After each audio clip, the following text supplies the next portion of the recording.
Balake. Where is Balake at? My name's Blake. Blake? What? Do you want to go to war, Balake? I'm for real. Aaron. Aaron is here. Welcome back, everybody, for more SPTV, where every day is a great day not to be in a cult. Public service announcement. Working for Scientology may be bad for your health. Working for Scientology may be tied to low life expectancy. Not really, but anecdotally, that does seem to be the case. Guys, the timing on this is uncanny. Just yesterday, I did a video talking about the fact that it had just been learned that longtime notorious Scientology attorney Ed Abelson had been discovered to be dead. In fact, he's been dead for over a year. Nobody knew. And the exact same day I do that video, another long-time attorney of the Church of Scientology drops dead of a heart attack on a golf course. Now, I'm not saying Scientology's offing these people. I'm not saying Scientology had anything to do with it. I'm just saying working for Scientology may be bad for your health is all I'm saying. And maybe lawyers might want to think twice before signing on to represent the multi-billion-dollar international family-destroying human trafficking cult known as Scientology.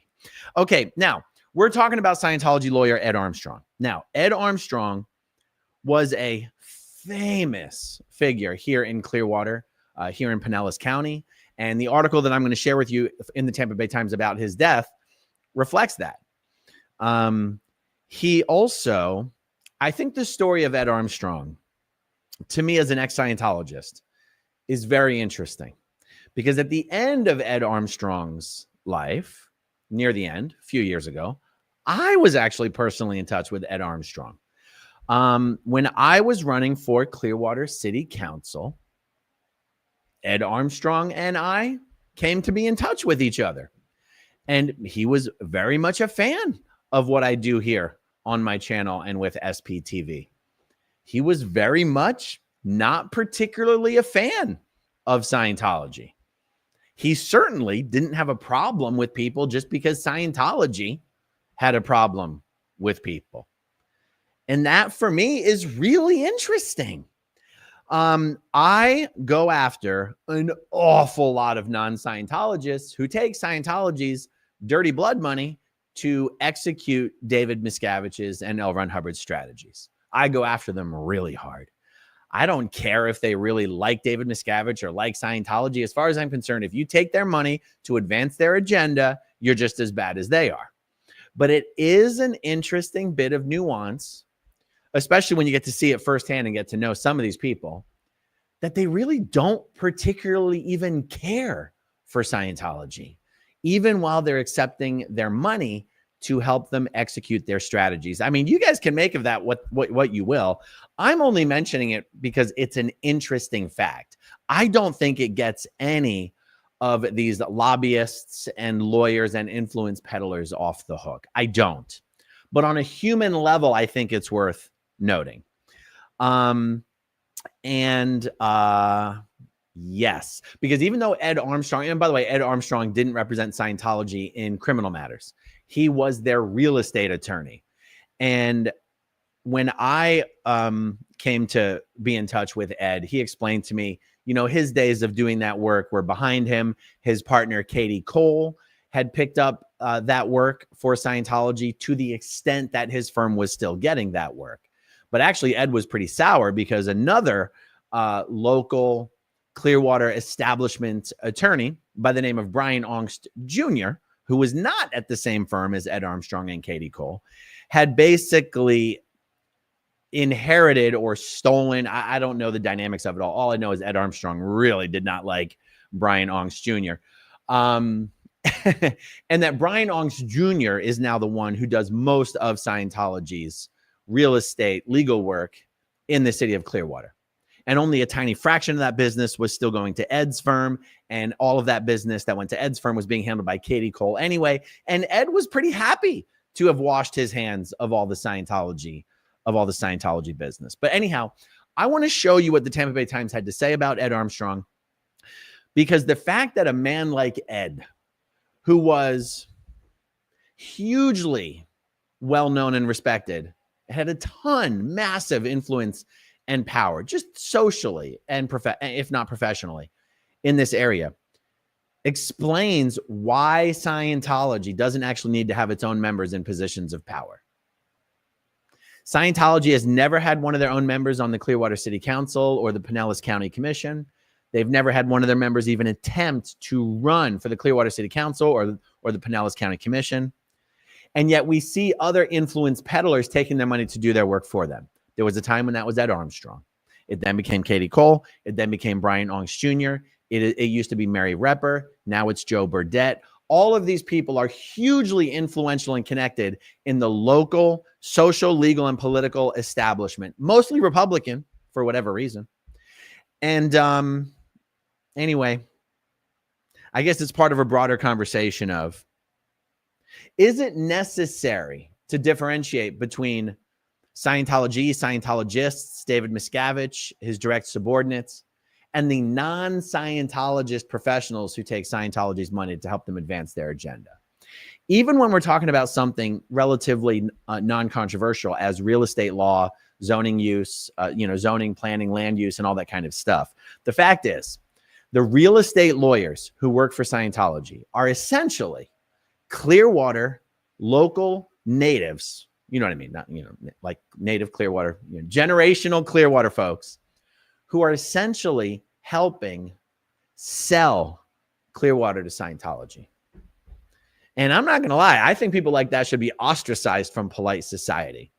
You're taking Scientology's money to help them take over downtown Clearwater. You shouldn't be welcome in polite society, in my opinion. But what do I know, guys? I grew up in a cult. All right, let's look at this article, and we won't make this video any longer than it needs to be. Prominent Pinellas attorney Ed Armstrong has died. His vast client list ranged from the Tampa Bay Rays to the Church of Scientology and spanned 43 years. This is one of the things that really got me. Ed Armstrong was not an old gentleman. He was only 68 years old. I mean, that is just not old these days. Ed Armstrong, a prominent Pinellas County attorney whose lengthy client list over the years ranged from the Tampa Bay Rays to the Church of Scientology, has died. Armstrong, 68, was playing golf at the Bel Air Country Club when he collapsed Friday morning. Over 43 years in Tampa Bay, Armstrong specialized in land use and real estate law. He represented He played a role in developing residential communities, Walmarts, shopping centers, and grocery stores. Quote, if it was going to shape the community or the region, he was involved in it, said his longtime law colleague, Katie Cole. He was a person who had such sincere connections with such a broad variety of people. I can't think of anyone else in this community who could have had the same kind of influence. Okay. Give some other examples of major projects in the area he's been involved in. Talks about some of his political work. Okay, Pinellas County Commissioner Chris Latvala, who I hear his wife is going to be running for Clearwater City Council. What is it with these families being obsessed with running the city and the county? What is it with the Hibbards and the Ongsts and the Latvalas that are just obsessed with running things in this town? I've never understood this obsession. Okay, Chris Latvala says Ed Armstrong was an institution in the Clearwater and Pinellas County. He was a titan in the legal and political community. Okay. Pinellas County Sheriff Bob Gualtieri said Armstrong was one of a kind. Ed was a pillar in the community in the truest sense of the word. He zealously advocated for his clients and what he believed in and did it with the epitome of ethics and professionalism. Okay. Give some biographical info about Ed. All right. Oh, look, Ed Armstrong went straight to work at Johnson, Pope, Boker, and Ruppel and Burns after graduating from Vanderbilt University Law School in 1982. Well, Johnson and Pope is famously been representing the Church of Scientology for I don't even know how many decades now. Tim Johnson, the firm's co-founder, immediately spotted something special in Armstrong. Okay, we don't have to read everything here. Let's see. Is there any other basically references? Okay, they talked to his daughter, Katie Cole again. Okay. Katie Cole also served on the Downtown Development Board, which was dominated by Scientologists like Stu Showerman and Paris Morphopoulos. So, yeah, I mean, Katie basically has worked hand in hand with Scientology and Scientologists, all of whom have been instrumental in taking over downtown Clearwater on behalf of Scientology. Okay, just some other stories about Ed. Okay, Ed Armstrong was appointed by Governor Rick Scott to the Southwest Florida Water Management District Governing Board. He served on the Board of Trustees at Baycare Health System and on a Bank of Tampa Advisory Board. For 11 years running, he was ranked as a leading lawyer in Florida by Chambers USA in the field of zoning and land use. In 2018, he was named one of Florida's most influential business leaders by Florida Trend. One of his closest friends was Alan Baumstein, the founder of Creative Contractors. Okay, I know Alan Baumstein. I met him as well when I was running for council. That's right. Pete and Shorty's is where they like to hang out. That's owned by the same owner of Hooters and is right down the street from the original Hooters. Okay, so Armstrong suffered from polycystic kidney disease. He had 2 kidney transplants. Yikes. Okay. So the fact that attorneys, power brokers, social, political, legal influencers of the caliber of Ed Armstrong wind up on Scientology's payroll is why Scientology does not need or even want its own members running for elected office or trying to get into position of power themselves. Doing so actually opens Scientology up for massive investigation and criticism. I'll give an example. I'm going to make a prediction right now. Scientologist Grant Cardone keeps pretending like he's going to run for governor of California. I will bet almost any amount of money David Miscavige would never in a million years allow Grant Cardone to run for governor of California. Could you even imagine the headlines about Scientology every single day? Could you even imagine the deep dives into Scientology's brutal, crushing fundraising tactics and their massive international failed real estate fundraising scheme that David Miscavige has been executing for the last 20 years, and the tens of millions of dollars that Grant Cardone has donated to the human trafficking cult that is Scientology. And the fact that Grant Cardone is an OT8, the highest level Scientologist that you can be. Could you even imagine the gift it would give me and others like me if Grant Cardone ran for governor of California? I'm going to make another prediction, another explanation actually for why I'm making this prediction. Scientology has done a very, very good job creating the illusion that they have successfully infiltrated all levels of influence within the Republican Party. It's very interesting to see Scientology create this illusion.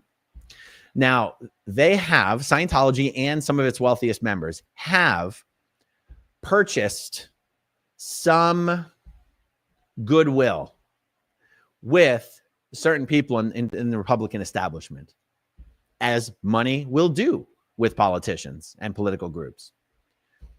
I truly personally believe that the people who have accepted money from Scientology and some of Scientology's wealthiest members and sort of play nice and cutesy with Scientology, I truly believe they, like Ed Armstrong, at the end of the day, don't give a hoot about Scientology and are probably embarrassed about Scientology. I think that if Grant Cardone actually ran for governor of California, the Republican media is what I will call it. Whether it's independent media, new media, legacy media, I do not care. The Republican-friendly media, I believe, would go after Grant Cardone and Scientology with a vengeance. And that would shatter the illusion that Scientology has tried to create. And I know many people could make an argument for the fact that this influence exists. I just truly believe that whatever influence does exist, Scientology has exaggerated it many times fold. It would shatter the illusion that Scientology has actually any real meaningful amount of goodwill or influence within either political party. It's just that right now Scientology seems to be over the last, since 2016, Scientology seems to have been working to infiltrate the Republican Party more so than the Democrat Party. But that's only because Scientology will pretty much go whichever way the wind is blowing. Scientology wants to be on the side of whoever's on top. Scientology tends to be pretty apolitical.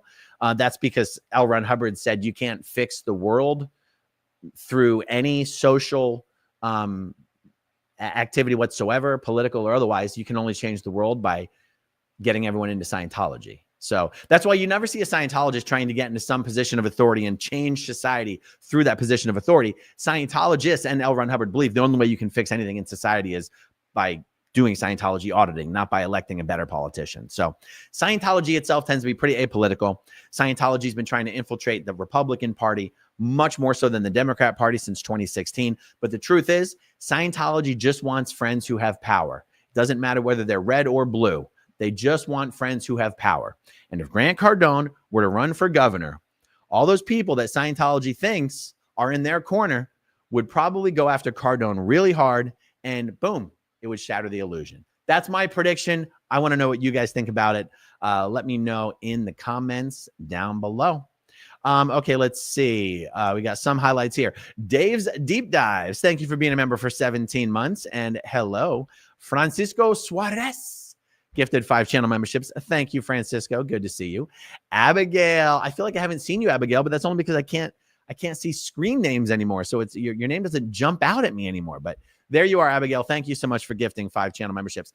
And Janet from Another Planet has become a YouTube member. Thank you so much, Janet. All right, guys, possibly more to come tonight. Stay tuned. Otherwise, I'll see you tomorrow. Thanks for hanging out with me, and I'll talk to you soon. Okay, if you want to see my rock and roll songs, click right on this guitar. And if you want to see a different one of my videos, oh, then you could click right inside here. If you have subscribed or not,